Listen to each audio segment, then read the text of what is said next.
Tender ఎవరైతే వేసిరో ఆ సలాకా వారికి సలాకతో వేసిరా, ఏ రకంగా వేసిరో అనేది ప్రజలకు చెప్పాలి. ఆ సలాకకు ఉన్నటువంటి అక్రమంగా తరలించిన ఆ సలాకా 15-20 టన్నుల సలాకకు ఎంత అయితే ఖరీదు వస్తుందో ఆ ఖరీదును గ్రామానికి అభివృద్ధికి ఉపయోగించే విధంగా చర్యలు చేపట్టాలి తప్ప అక్రమంగా తరలించిన సలాకను తక్షణమే తీసుకొచ్చి గ్రామస్తుల ముందట పెట్టాలని ఆర్ఆర్డీ మీ అధికారి కాంట్రాక్టర్ ఎవరైతుందో ఆయన దీని మీద కనీసంగా వివరణ ఇవ్వడం లేదు.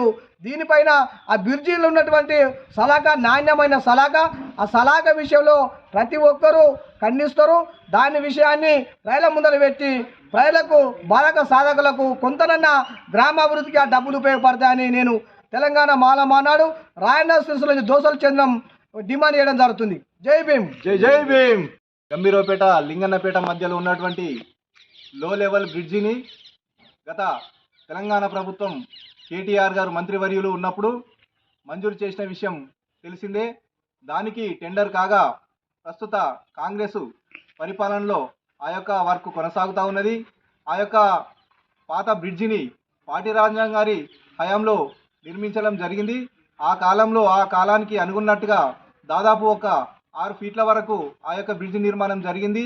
ఇప్పుడు ఎగువ మానేరులో నీరు ఉధృతంగా ఉండడంతో ఆ యొక్క వరద నీరు వారం 10 రోజులకు ఒకసారి వర్షాకాలంలో రావడం వలన ఆ యొక్క బ్రిడ్జి లో లెవెల్ బ్రిడ్జి పూర్తిగా మునిగిపోయి రవాణా సౌకర్యం లేక బస్సులకు ప్రయాణికులకు అంతరాయం కలుగుతున్న దృష్ట్యంలో ప్రభుత్వం తీసుకున్న నిర్ణయం హై లెవెల్ బ్రిడ్జి నిర్మాణానికి ఆ యొక్క ప్రయాణం పూనుకున్నది. కాబట్టి ఆ యొక్క బ్రిడ్జిని కొత్త టెండరు వేసిరు. ఆ యొక్క వేసిన టెండరు ఆ పాత బ్రిడ్జిని కలుపుకొని వేసిర్రా మరి సపరేట్గా వేసిరా అనేది మాకు ప్రశ్నార్థకంగా మారింది.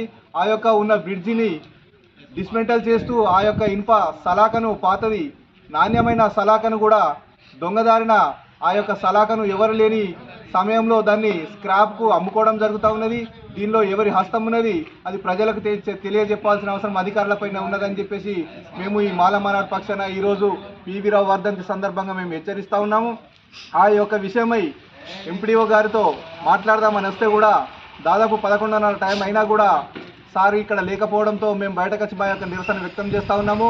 ఇక్కడ మేము చెప్పుకునడానికి కూడా ఏ ఒక్క ఆఫీసులో కూడా అధికారులు కూడా ఉండడం లేదు.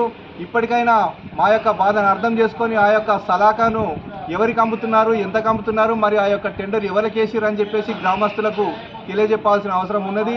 ఈ యొక్క దొంగచాటుగా ఉన్న ఈ యొక్క సలాకను ఎవరి ఆధ్వర్యంలో జరుగుతున్నది, ఎవరు ఎంతకు ఒప్పందాలు కుదుర్చుకున్నారు, ఆ యొక్క సలాక ఎన్ని క్వింటాల్ అయిందని చెప్పేసి ప్రజలకు లెక్క చెప్పాలి. ఎవరైనా అక్రమంగా తీసుకున్నట్టుంటే వాళ్ళే బాధ్యులవుతారని చెప్పేసి ఎన్ని క్వింటాల సలాక అమ్ముకున్నారో, ఎవరు ఎంత సొమ్ము తిన్నారో ఆ యొక్క సలాకను ఆ యొక్క డబ్బులను కక్కించే విధంగా మేము మాలమానాడు పక్షాన కూడా తీవ్ర ఉద్యమాన్ని ఉధృతం చేసి దీన్ని ఎంతటి వరకైనా తెగిస్తామని చెప్పేసి మనవి చేస్తూ ఉంటున్నాము. రోజు 5 ట్రాక్టర్ల సలాక అక్రమంగా తరలించడం జరుగుతుంది. దాదాపు 15-20 టన్నుల సలాక, దాదాపు 50 లక్షల వ్యయంతో కూడినటువంటి సలాక